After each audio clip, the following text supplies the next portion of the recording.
Hello there. I was supposed to be standing higher than... Oh, wait there.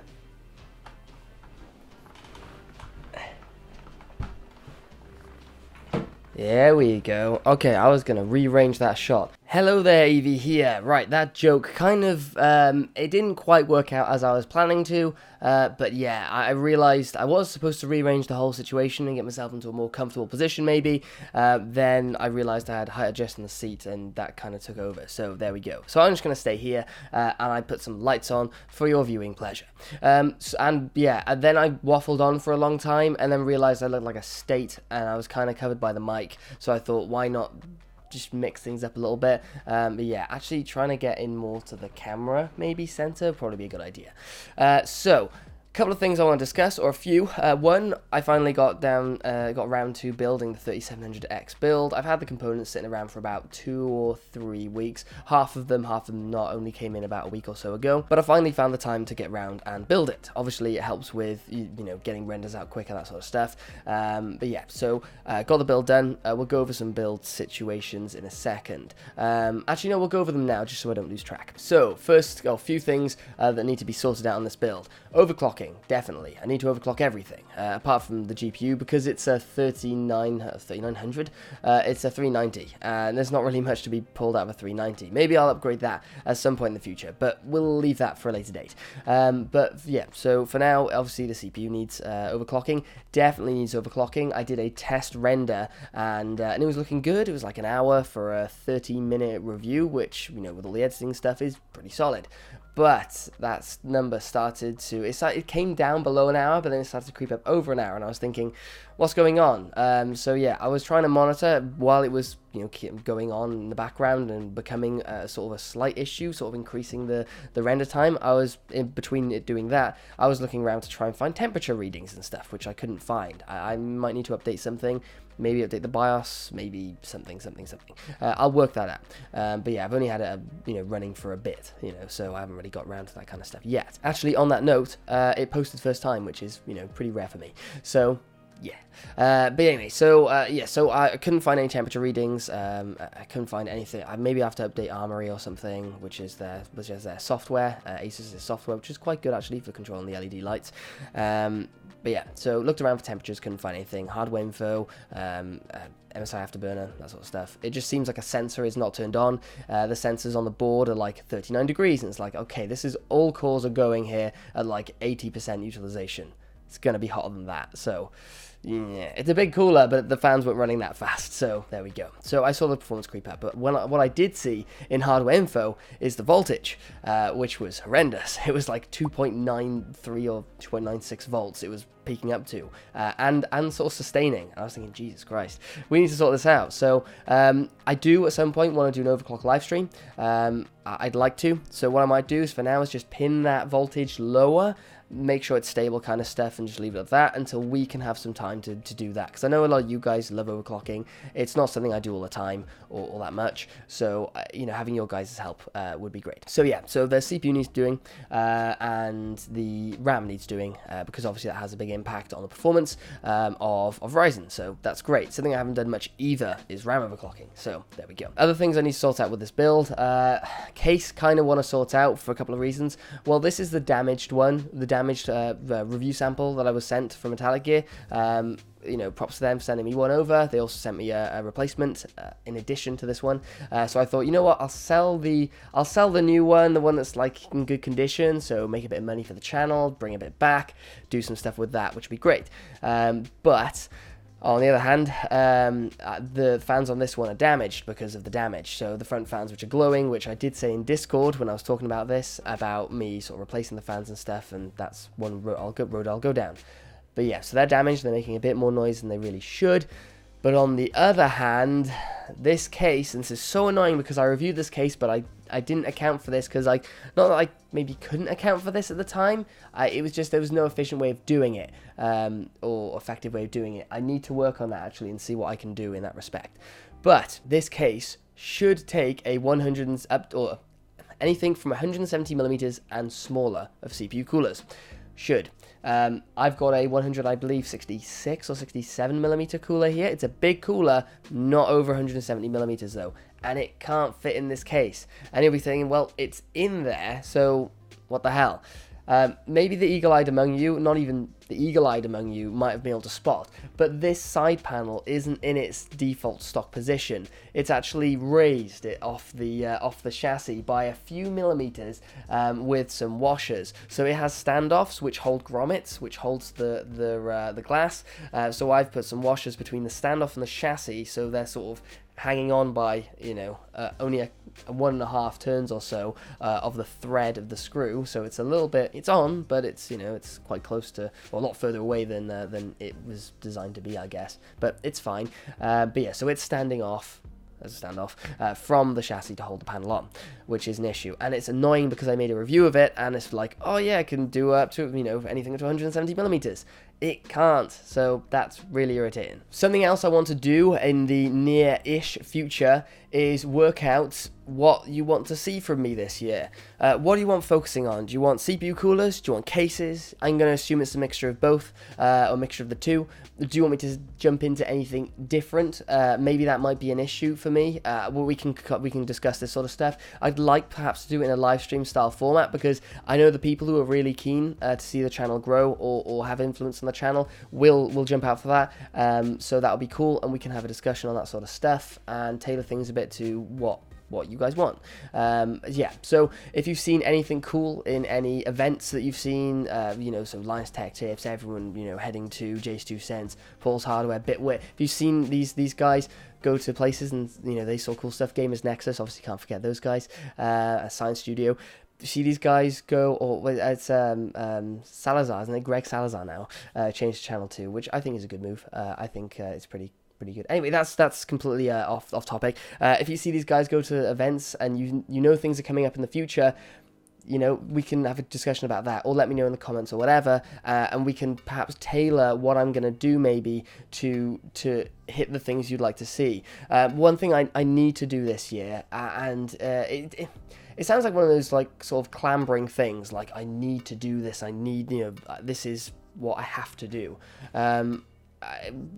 Which will make sense in a second once I've explained it, is I need to focus on things that will grow the channel. And it sounds like a grasping thing to say that, but that's half the point of the channel. It's to grow in size and have a bigger, wider impact, because what's the point in putting this much effort into something if it's just, if you're not going to try and expand the horizons of it, what's the point in putting that kind of effort into it?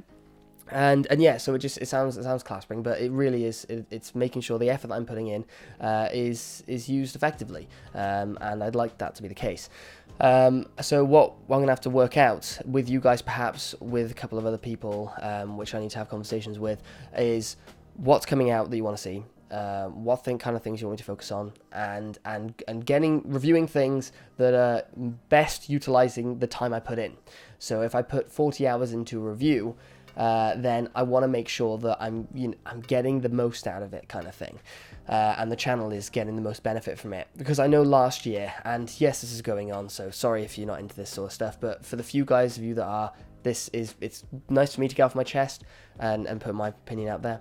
So last year, 2019, I did some kind of silly stuff. I did things like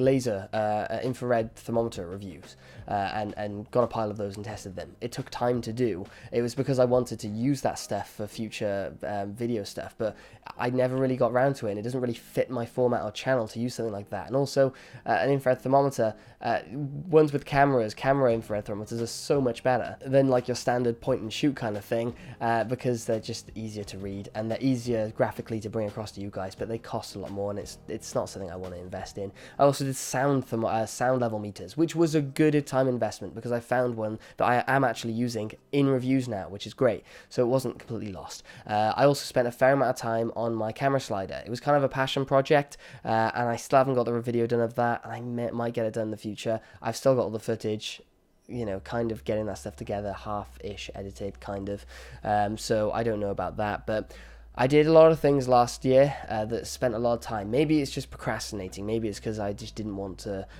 invest time in things and you know, was a little bit unsure about what the future held. So I was just kind of a bit standoffish. I get that with big projects. I get that with ones that I'm investing a lot of time to create quality.